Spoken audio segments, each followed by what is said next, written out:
2026 года. Друзья, смотрим подготовленный мною материал через призму времени и цифр, как я люблю это говорить. Попробуем вместе с вами разобраться с процессами, которые я наблюдал благодаря статистическим данным компании Olymp Consulting. Итак, друзья, перед вами карта центральной части Украины или центральный регион, куда входит, как вы видите, 5 крупных областных городов-центров. Ну, давайте начнем с города Житомира, то есть пройдемся сначала по карте, это колебательные процессы длиной в 1 месяц, внизу подытоживающие данные, к ним уже вернемся. Ну и следующие видео, вернее слайды будут у нас о тенденциях, долгосрочных процессах. Начинаем с города Житомира, друзья. Население, ну, во-первых, период сравнения, помните, да? Я говорил, декабрь 2025 год, сравниваем с январем 2026 года. Вот здесь мы видим город Житомир, это легенда карты. Начинаем с населения. Население 266 тысяч. Я предполагаю, друзья, что все-таки с учетом того, что стоимость квадратного метра, в общем-то, росла достаточно серьезно весь 2025 год в городе Житомире, я все-таки предполагаю, что здесь население больше сейчас, чем до войны. Ну, кто в Житомире живет, напишите. Почему? Потому что это одни из таких центральных областных центров, где относительно недешевая, ну, бюджетная аренда, также квартиры не очень в продаже дорогие. То есть эти именно областные центры, которые находятся в центре Украины, более вроде как безопасно, реально пользуются спросом. Итак, я предполагаю, что сейчас население немного больше, чем было до войны. Может, не прав, кто с Житомира смотрит меня, напишите. Количество предложений. 8980 объектов жилой недвижимости – это первичный и вторичный рынок, друзья. Что на 2% меньше, чем это было в декабре месяце. Ну, этому простое объяснение. На протяжении, сколько у нас, ну, месяца точно, да, а может даже больше, выносится энергетическая эта инфраструктура. Люди сидят в городах без света, без воды, без отопления. Естественно, мы мониторим интернет-сайты, и ну, нет электричества в розетке, нет что, правильно, интернета, соответственно, у людей нет возможности выставлять объекты недвижимости на продажу. Естественно, мы эти объекты не видим. Именно с этим связана такая низкая активность по предложениям. Дальше, друзья. Социальное жилье. Это у нас стоимостной показатель. Рост за 1 месяц 0,91%. Напомню вам, что на протяжении всего 2025 года мы наблюдали рост. Причем по всем сегментам. А вот здесь, друзья, внимание. Эконом-комфорт, бизнес-класс, также вторичный рынок. Впервые за прошедший 2025 год, начало 2026, видим январь, впервые это мы увидели снижение незначительное, но все-таки это снижение, минус 0,28%. Напомню вам, что это вторичный рынок, эконом, комфорт, бизнес-класс квартиры. Переходя к первичному рынку, здесь, друзья, мы тоже впервые за 12 месяцев видим снижение. Минус 0,18% за месяц. И первичный рынок квартиры комфорт бизнес-класс показали тоже впервые за 12 месяцев снижение минус 0,12%. Вот видите, так интересно, да, с чем связаны данные колебательные процессы, то есть мы видим динамику снижения незначительно. Ну, я также это предполагаю, что это все связано с обстрелами, с тем, что инфраструктура и в том числе энергетическая разрушается, и реально как бы в квартирах жить, особенно если это многоэтажные дома, ну, так себе удовольствием назовем, да. Переходим к городу Киеву, друзья. Город Киев.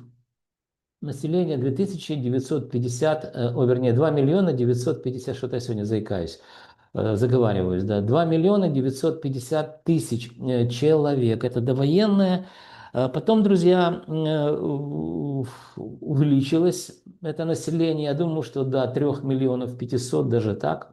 Не побоюсь об этом, так сказать, предположить. Почему я из Киева уехал в ноябре 2025 года. И поверьте, ну, я в Киеве, там последние, я не знаю сколько, 20, чуть больше лет жил, да, то есть я реально видел по все признаки большего количества людей, то есть улицы, общественный транспорт, машины и так далее. То есть мигрантов с других регионов в город Киев приехало очень и очень много. Я думаю, что 3,5 миллиона было, это точно. А вот сейчас, с учетом того, что сказал нам то ли мэр, то ли боксер Кличко, говорит, что уехали порядка 500 000 людей. Ну, то есть, по сути, наверное, вот население сейчас такое, как довоенное. Но опять напишите, да, киевляне мне смотрят, точно знаю. Я предполагаю, что вот это сейчас актуальная цифра, 3 миллиона людей, ну, может, чуть больше, чуть меньше, которые проживают в городе Киеве. Количество предложений, друзья, снизилась очень резко на 7% и составила 65 тысяч объектов жилой недвижимости, первичный и вторичный рынок. Ну, связано это с тем, что, помните, молодежь почему-то, вот эти зумеры, да, они вот в лесу, говорит, растут деревья. Ну, растут, потому что лес, понятно, что растут. Так вот, электричество в розетке, это тоже вот как деревья в лесу растут. Не знаю, что они там растут, кто их там посадил. То есть я это говорю с долей сарказма, то есть на сегодняшний день настолько население, как оно называется, ну, начиная там с 19-го, я думаю, что как начали систему образования разрушать, все это покатилось под откос. То есть предполагали, что в розетке постоянно должно быть электричество. Поэтому нет электричества, друзья, нет интернета, люди не могут выставить объекты недвижимости для продажи. То есть я практически в этом не сомневаюсь. Именно с этим связано снижение активности по предложениям. Социальное жилье, друзья. Вторичный рынок снижения минус 0,19%. Опять же, кто меня смотрит, это впервые, по-моему, там тоже за 12 месяцев мы увидели первые такие признаки, да, что хотя это колебательный процесс, это ни о чем еще не говорит, но все равно, в общем-то, это уже некий показатель, что-то происходит.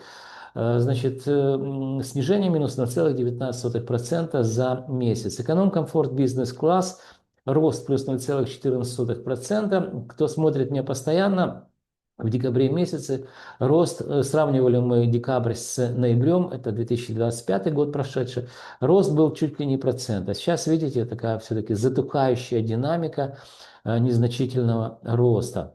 Дальше, друзья, первичный рынок также видим небольшая динамика роста, плюс 0,24%. Ну и первичный рынок комфорт бизнес-класс. Также видим не 1%, как это было в декабре месяце роста, а всего лишь 0,31%. Ну и первичный рынок элитный класс, достаточно дорогой сегмент рынка, да, и ну, класс элитный, вы по стоимости видите, почти $3000. Это жилье, которое еще не сдано в эксплуатацию.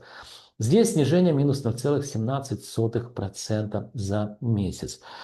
Итак, мы видим, что лед тронулся, господа присяжные заседатели. Это крылатая фраза уважаемого Остапа Ибрагимовича Бендера. Вы помните ее хорошо.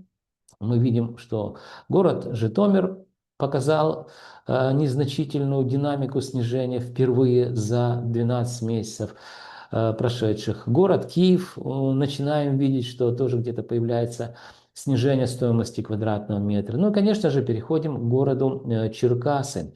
Крупный областной город-центр. Население 279 тысяч. Друзья, я предполагаю, что здесь население стало чуть больше, вот как в городе Житомире, так и в городе Черкасы. Потому что миграционные потоки, еще раз повторюсь, относительно недорогая аренда, ну и в продаже недвижимости достаточно бюджетно, не сравнишь с городом Киевом. Напишите, черкащане, кто живет, насколько, так сказать, по вашим ощущениям, людей больше до войны сейчас ходит по улицам города Черкас или меньше. Количество предложений: 9 тысяч объектов жилой недвижимости. что снизилось на 1,6% по сравнению с декабрем 2025 года. Но опять же, электричества нет. Понятно, что люди просто не имеют такой возможности выставлять недвижимость для продажи в интернет. Но я только с этим это связываю. Социальное жилье, друзья. Здесь мы продолжаем видеть весь 2025 год. Мы видели динамику роста. И тут она сохраняется, плюс 0,84%, почти под процент за один месяц рост. Вторичный рынок, социальное жилье. Вторичный рынок квартиры эконом, комфорт, бизнес-класс показали ничего себе за месяц рост плюс 1,38%. Переходя к первичному рынку, здесь мы видим, что динамика роста вообще сумасшедшая. Квартиры эконом-класс подорожали на 2,46% за месяц. То есть совсем, подумайте только, да, за один месяц. А если предположим, что с такой динамикой будет это все дорожать 12 месяцев, ну, несложно, да, умножить на 12, и вы увидите, какая цифра. Ну, реально этого не будет, я понимаю это. Но вот данный месяц, январь, ознаменовался тем, что первичный рынок показал класс эконом вот такую динамику роста. Первичный рынок комфорт бизнес-класс подорожал на 1,33%. Итак, друзья, город Черкассы продолжает стабильно показывать нам динамику роста по всем сегментам и по всем классам рынка недвижимости, в отличие от Киева и от Житомира. Переходим к городу Крапивницкому, друзья. Население 226 тысяч. Я думаю, что, наверное, оно сохранилось такое же, может, чуть меньше. Потому что все-таки Крапивницкий, он такой наиболее приближенный к восточной части Украины. Здесь бюджетное, хотя жилье, но население, я думаю, что здесь уменьшилось. Да, военное 226. Кто живет в Крапивницком, напишите. Количество предложений снизилось на 3,9%, сравнивая, естественно, январь месяц 2026 года с декабрем 2025 года. В целом это 7400 объектов жилой недвижимости попали, так сказать, в выборку. Ну, это вполне себе такая репрезентативная выборка. Это, напомню вам, первичный и вторичный рынок. Социальное жилье подорожало на 0,95%, видим, да. Эконом-комфорт, бизнес-класс, также вторичный рынок, подорожал на 1,61%. Первичный рынок эконом-класс подорожало на 2,08%. Ну и первичный рынок комфорт бизнес-класс подорожал на 1,52%. Ну то есть динамика роста в целом по городу Крапивницкой положительная. Весь 2025 год мы видели положительную динамику. 2026 год продолжается также положительная динамика роста. Это город Крапивницкий, город Черкассы.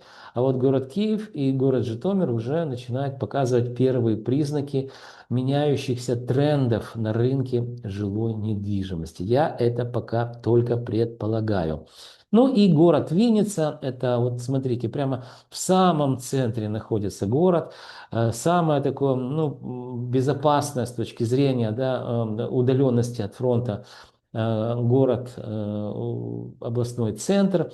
Видим, что население 370 тысяч. Я думаю, что чуть больше сейчас, потому что все-таки наверняка сюда приехало достаточно много. У меня даже друзья с Харькова знаю, что живут в Виннице. Итак, количество предложений снизилось, как по всем 4 городам, на 4,3%, что составило 11 тысяч 10 объектов жилой недвижимости. Напомню вам, это первичный, вторичный рынок. Социальное жилье подорожало плюс 0,92% за месяц. Эконом-комфорт бизнес-класс, это также вторичный рынок, подорожал на 0,65%. Первичный рынок квартиры эконом-класс подорожали на 1,01%.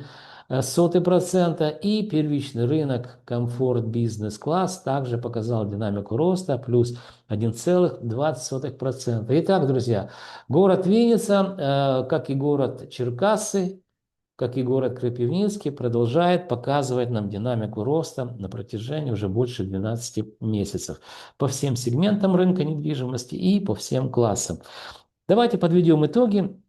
Внизу такая экселевские данные, табличка такая, да, давайте очень быстро пройдемся. Видим, что город Киев 1060, это на примере социального жилья я взял самый большой класс рынка недвижимости, который эксплуатируется в Украине. Сравниваем, естественно, январь 2026 год с декабрем 2025 года. Итак, город Киев 1061 доллар за квадратный метр, снижение впервые за 12 месяцев 0,19%. Город Винница 659 долларов за квадратный метр, рост за месяц плюс 0,92%. Город Житомир 556 долларов за квадратный метр, рост плюс 0,91% за месяц. Город Черкасы 597 долларов за квадратный метр, рост 0,84 процента за месяц.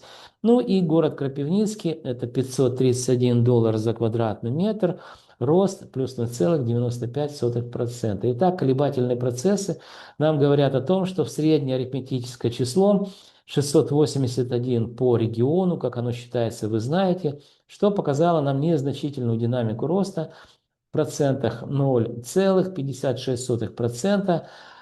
И, естественно, индекс положительной единички